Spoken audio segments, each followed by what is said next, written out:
ಮೂಡ ಅಕ್ರಮದಲ್ಲಿ Doddagoudar family. ಕುಮಾರಣ್ಣ ಅಸಲಿ ಮುಖವಾಡ but ಬಯಲಾಯ್ತ.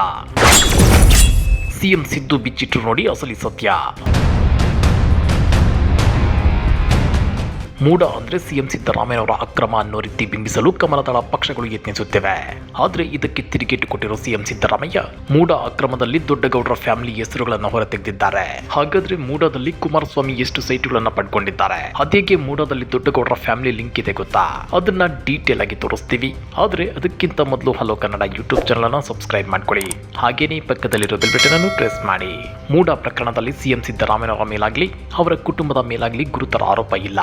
ಆದರೂ ಕಮಲದಳ ಪಕ್ಷಗಳು ಸಿಎಂ ಸಿದ್ದರಾಮಯ್ಯನವರ ಮೇಲೆ ಕಪ್ಪು ಚುಕ್ಕೆ ಇಡೋಕೆ ಇನ್ನಿಲ್ಲದ ಪ್ರಯತ್ನ ನಡೆಸುತ್ತಿವೆ.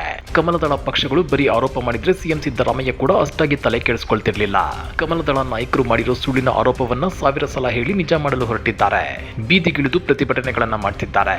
ಅಸೆಂಬ್ಲಿ ಪಾರ್ಲಿಮೆಂಟ್ನಲ್ಲೂ ಈ ಬಗ್ಗೆ ಚರ್ಚೆ ನಡೆಯುವಂತೆ ನೋಡಿಕೊಳ್ತಿದ್ದಾರೆ.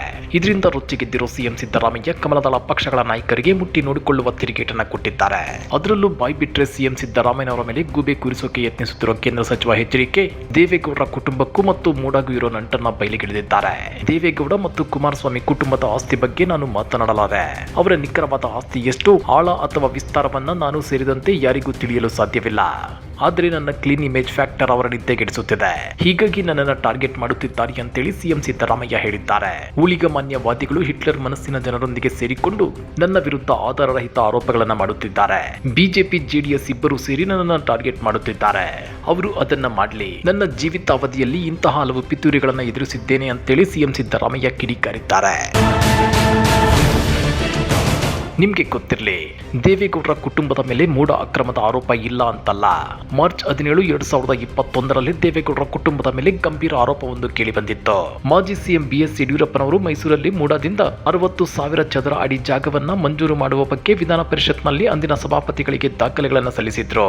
HD ದೇವೇಗೌಡರು ನಿಯಮಗಳನ್ನು ಉಲ್ಲಂಘಿಸಿ ತಮ್ಮ ಕುಟುಂಬಕ್ಕೆ 48 ನಿವೇಶಗಳನ್ನು ಹಂಚಿಕೆ ಮಾಡಿದ್ದಾರೆ ಎಂಬುದಕ್ಕೆ ಯಡಿಯೂರಪ್ಪ ಸಾಕ್ಷ್ಯ ಒದಗಿಸಿದ್ರು. ಅದು ವಿಧಾನಮಂಡಲದ ದಾಖಲೆಗಳಲ್ಲಿದೆ ಅಂತೇಳಿ ಸಿಎಂ ಸಿದ್ದರಾಮಯ್ಯ ಹೇಳಿದ್ದಾರೆ. ಹಾಗಾದ್ರೆ ದೇವೇಗೌಡರ ಕುಟುಂಬದ ಮೂಡ ಅಕ್ರಮದ ಬಗ್ಗೆ ಮಾಧ್ಯಮಗಳಲ್ಲಿ ಅದ್ಯಾಕೆ ಚರ್ಚೆ ಆಗ್ತಿಲ್ಲ, ಅದ್ಯಾಕೆ ಮಾಧ್ಯಮಗಳು ಜಾನ ಮೌನ ಅನುಸರಿಸುತ್ತಿವೆ ಅನ್ನೋ ಅನುಮಾನಗಳು ವ್ಯಕ್ತವಾಗ್ತಿವೆ.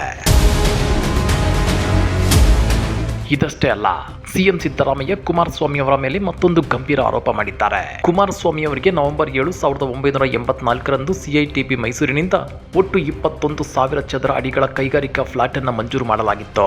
ಪ್ರತಿ ಚದರ ಯಾರ್ಡ್ಗೆ 16 ರೂಪಾಯಿ ದರದಲ್ಲಿ ಅಭಿವೃದ್ಧಿಪಡಿಸಿದ ಕೈಗಾರಿಕಾ ಫ್ಲಾಟ್ ಅನ್ನ ಕೈಗಾರಿಕಾ ಉಪನಗರ 3ನೇ ಹಂತದಲ್ಲಿ 37,334 ರೂಪಾಯಿಗಳಿಗೆ ನೀಡಲಾಗಿತ್ತು ಮತ್ತು ಅಲ್ಲಿ 2 ವರ್ಷಗಳೊಳಗೆ ಕೈಗಾರಿಕೆ ಆರಂಭಿಸಬೇಕು ಅಂತೇಳಿ ಅನುಮೋದನೆ ಪತ್ರದಲ್ಲಿ ಷರತ್ತು ವಿಧಿಸಲಾಗಿದೆ. 1985ರಲ್ಲಿ ಕುಮಾರಸ್ವಾಮಿ ಅವರಿಗೆ ಹಂಚಿಕೆ ಪತ್ರ ನೀಡಲಾಗಿತ್ತು. ಆದರೆ ಕುಮಾರಸ್ವಾಮಿ ಅವರು ಕೈಗಾರಿಕೆ ಸ್ಥಾಪಿಸಲಿಲ್ಲ ಅಂತೇಳಿ ಸಿಎಂ ಸಿದ್ದರಾಮಯ್ಯ ಆರೋಪಿಸಿದ್ದಾರೆ. ಕೈಗಾರಿಕಾ ನಿವೇಶನವನ್ನ ಬೇರೆಯವರಿಗೆ ನೀಡಿದ್ರೆ ಅಲ್ಲಿ ಕೈಗಾರಿಕೆ ಸ್ಥಾಪನೆಯಾಗಿ ಉದ್ಯೋಗ ಅವಕಾಶಗಳು ಸೃಷ್ಟಿಯಾಗಿ ಸರ್ಕಾರಕ್ಕೆ ಆದಾಯ ಬರುತ್ತಿತ್ತು. ಆದರೆ ಕುಮಾರಸ್ವಾಮಿ ಇದನ್ನು ಸಂಪೂರ್ಣವಾಗಿ ಉಲ್ಲಂಘಿಸಿದ್ದಾರೆ. ಅಲ್ಲದೆ ಫೆಬ್ರವರಿ 18, 2017ರಂದು ಅವರು ಪರ್ಯಾಯ ಸೈಟ್ಗಾಗಿ ಮೂಡ ಆಯುಕ್ತರಿಗೆ ಅರ್ಜಿ ಸಲ್ಲಿಸಿದ್ರು. ಜನವರಿ 7, 2023ರಂದು ಮೂಡ ಅವರಿಗೆ ಪರ್ಯಾಯ ನಿವೇಶನ ನೀಡಲು ನಿರ್ಧರಿಸಿತ್ತು. ಆದರೆ ಅದೇ ಭೂಮಿಯನ್ನು ಅತಿಕ್ರಮಿಸಿದ ಇನ್ನೊಬ್ಬ ವ್ಯಕ್ತಿ ನ್ಯಾಯಾಲಯಕ್ಕೆ ಹೋಗಿ ತಡೆಯಾಜ್ಞೆ ತಂದಿದ್ದಾರೆ. ಹೀಗಾಗಿ ಪ್ರಕ್ರಿಯೆಯನ್ನು ಸ್ಥಗಿತಗೊಳಿಸಿದ್ರು. ಇಷ್ಟೆಲ್ಲ ಅಕ್ರಮಗಳು ಆಗಿದ್ರೂ ಕುಮಾರಸ್ವಾಮಿ ತತ್ವ ಸಿದ್ಧಾಂತಗಳ ಬಗ್ಗೆ ಮಾತನಾಡ್ತಾರೆ ಅಂತೇಳಿ ಸಿಎಂ ಸಿದ್ದರಾಮಯ್ಯ ವಾಗ್ದಾಳಿ ನಡೆಸಿದ್ದಾರೆ. ಇನ್ನು ಬಿಜೆಪಿಗರ ವಿರುದ್ಧವೂ ಸಿಎಂ ಸಿದ್ದರಾಮಯ್ಯ ಗಂಭೀರ ಆರೋಪ ಮಾಡಿದ್ದಾರೆ. ಶಿವಮೊಗ್ಗ ನಗರಾಭಿವೃದ್ಧಿ ಪ್ರಾಧಿಕಾರದಲ್ಲಿ ಎಬಿವಿಪಿ ಬಡಾವಣೆಯಲ್ಲಿ 1,305 ನಿವೇಶನಗಳನ್ನು ರಚಿಸಿ ಹಂಚಿಕೆ ಮಾಡಲಾಗಿದೆ. ಈ ಪೈಕಿ 807 ನಿವೇಶನಗಳನ್ನು ಅಕ್ರಮವಾಗಿ ಹಂಚಿಕೆ ಮಾಡಲಾಗಿದ್ದು ದೊಡ್ಡ ಮಟ್ಟದ ಹಗರಣ ನಡೆದಿದೆ. ಈ ಕುರಿತು 2020ರಲ್ಲಿ ಸರ್ಕಾರಕ್ಕೆ ಲೋಕಾಯುಕ್ತ ವರದಿ ಸಲ್ಲಿಕೆಯಾಗಿದ್ದು ಈ ಬಗ್ಗೆಯೂ ಕಠಿಣ ಕ್ರಮ ಕೈಗೊಳ್ಳಲಾಗುವುದು ಅಂತೇಳಿ ಸಿಎಂ ಸಿದ್ದರಾಮಯ್ಯ ಎಚ್ಚರಿಕೆ ನೀಡಿದ್ದಾರೆ. ಹಾಗಾದ್ರೆ ಮೂಡ ಅಕ್ರಮ ಅಂತೇಳಿ ಸಿದ್ದರಾಮಯ್ಯನವರ ಹೆಸರನ್ನ ಹೈಲೈಟ್ ಮಾಡ್ತಾ ಇದ್ದ ಮಾಧ್ಯಮಗಳು ಇನ್ಮೇಲೆ ಬಿಜೆಪಿ ಮತ್ತು ಜೆಡಿಎಸ್ ನಾಯಕರ ಮೂಡ ಅಕ್ರಮದ ಬಗ್ಗೆಯೂ ದೊಡ್ಡ ಮಟ್ಟದಲ್ಲಿ ಸುದ್ದಿ ಪ್ರಸಾರ ಮಾಡ್ತಾಪ ಅನ್ನೋದನ್ನ ಕಾದು ನೋಡಬೇಕಾಗಿದೆ. ಈ ಬಗ್ಗೆ ನೀವೇನಂತೀರಾ? ಕಮೆಂಟ್ ಮಾಡಿ, ವಿಡಿಯೋ ಲೈಕ್ ಮಾಡಿ, ಶೇರ್ ಮಾಡಿ. ಇಂಥ ಮತ್ತಷ್ಟು ರೋಚಕ ರಾಜಕೀಯ ಸುದ್ದಿಗಳನ್ನ ಮಿಸ್ ಮಾಡದೆ ನೋಡಬೇಕು ಅಂದ್ರೆ ಹಲೋ ಕನ್ನಡ ಯೂಟ್ಯೂಬ್ ಚಾನಲ್ ಅನ್ನ ಸಬ್ಸ್ಕ್ರೈಬ್ ಮಾಡ್ಕೊಳ್ಳಿ.